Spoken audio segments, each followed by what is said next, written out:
안녕하세요, 끄덕찬입니다. 프리미어리그가 다시 재개된 첫날부터 이슈가 된 경기가 있습니다.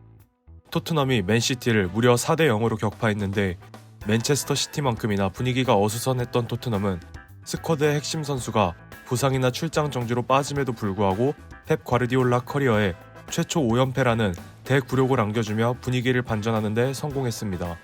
오늘은 토트넘의 포커스를 맞춰 어떻게 맨체스터 시티와의 경기를 잡아낼 수 있었는지 알아보겠습니다. 먼저 스쿼드를 살펴보겠습니다. 토트넘의 스쿼드는 4-2-3-1로 골키퍼 자리에 비카리오가 출전하고 포로, 드라구신, 데이비스, 우도기가 수비 라인을, 파페사르와 비수마가 중원을 구성하며 2선에는 클루셉스키, 메디슨, 손흥민이 서고 최전방에는 솔랑케가 서며 필드를 구성하였는데 주목할 점은 센터백 라인에 드라구신과 데이비스가 선발로 나왔다는 것입니다. 주전과 비교하여 다소 무게감이 떨어져 보이는 것이 사실이라 혹시 모를 수비력 저하에 대한 안전장치로 사르와 비수마를 센터백 라인 바로 위에 두었다 생각됩니다. 불미스러운 일로 출전 정지 처분을 받은 벤탄쿠르는 둘째치고 최근 애매한 폼을 보여주고 있는 베리발과 그레이를 내보내는 대신 확실히 중앙의 수비력을 단단히 하여 시티의 공격을 저지하겠다는 의도가 보였습니다. 첫 번째 득점 장면입니다. 언제나처럼 토트넘이 공을 가진 순간 많은 수의 선수들이 전진 배치되어 있고 최후방에서 벤 데이비스가 클루셉스키 쪽으로 전진 패스를 건넵니다.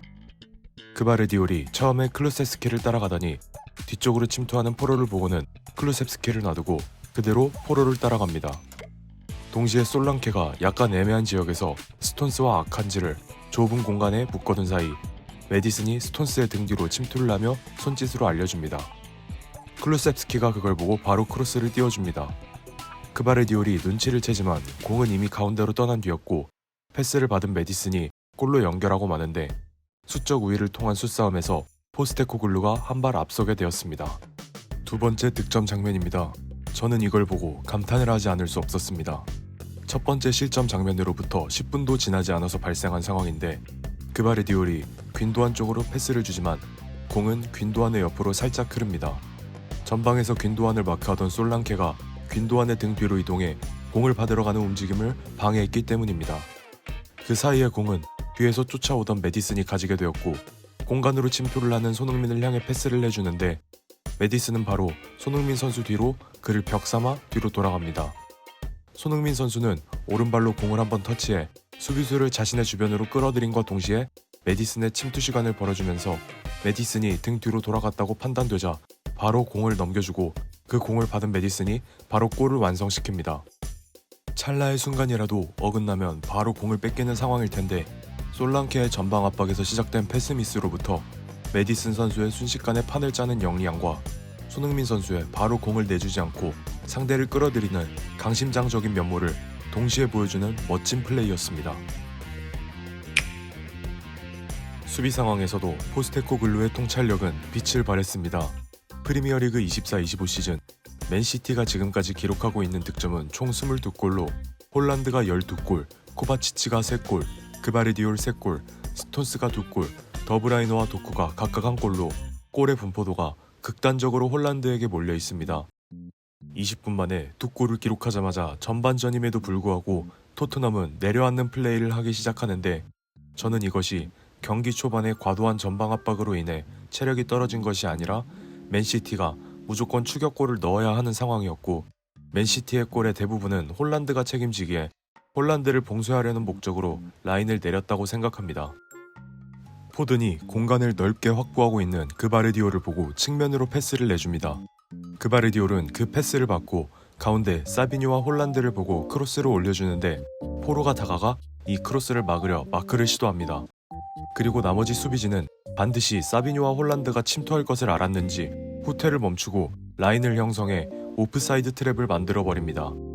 탑뷰로 보니 토트넘의 수비진이 얼마나 각을 잡고 수비했는지 알 수 있습니다. 이 장면을 포함해 위력적인 공격 장면이 있었는데 토트넘의 수문장 비카리오가 모든 공격을 번번이 다 막아버리며 맨시티에게 절망만 남겨주었습니다. 이후 2차례 골이 더 나오긴 했는데 저는 전반만 보고 시티가 추격해봤자 많아야 한 골이라고 생각했습니다. 후반 10분이 조금 넘은 시간 포로가 한 골, 후반 추가 시간 브레넌 존슨이 득달같이 달려들어 골을 넣어 결국 4대0을 만들어내며 경기가 끝나고 패백에는 최초의 공식 경기 5연패라는 엄청난 굴욕을 주었습니다. 이러한 차이를 만들 수 있었던 이유는 로드리라고 생각합니다. 토트넘이 로드리가 빠져서 운만으로 이겼다는 소리는 아닙니다. 이전 영상에서도 말씀드렸듯이 로드리는 시티의 허리를 책임지며 허리가 없는 팀은 이기기 어렵습니다. 로드리라는 허리가 빠진 시티는 공격도 수비도 지탱할 구석이 없는 상태고 그나마 대체 역할을 해주던 코바치치마저 부상으로 이탈하며 시티의 수비 라인을 받쳐줄 허리가 없어졌습니다. 당장 스포르팅전만 봐도 최후방 라인에서의 빌드업부터 난항을 겪어 베르나르도 실바가 직접 내려오는 모습을 보면 펩의 변형 백스리 진영에서 공격과 수비를 모두 책임질 수 있는 육각형 수비형 미드필더의 중요성을 체감할 수 있습니다. 토트넘에게도 시티에게도 연패라는 좋지 않은 상황이어서 어느 쪽이든 이 좋지 못한 상황을 반드시 뒤집을 필요가 있었지만 경기가 끝나고 모두가 웃을 수는 없었습니다. 토트넘은 이 경기를 승리함으로 단숨에 리그 6위까지 올라섰는데 이번 시즌 토트넘이 챔피언스 리그 티켓을 따낼 수 있을지 기대됩니다. 영상이 재밌으셨길 바라며 구독과 좋아요는 크리에이터에게 큰 힘이 됩니다. 더 좋은 컨텐츠로 보답해 드리도록 하겠습니다. 감사합니다.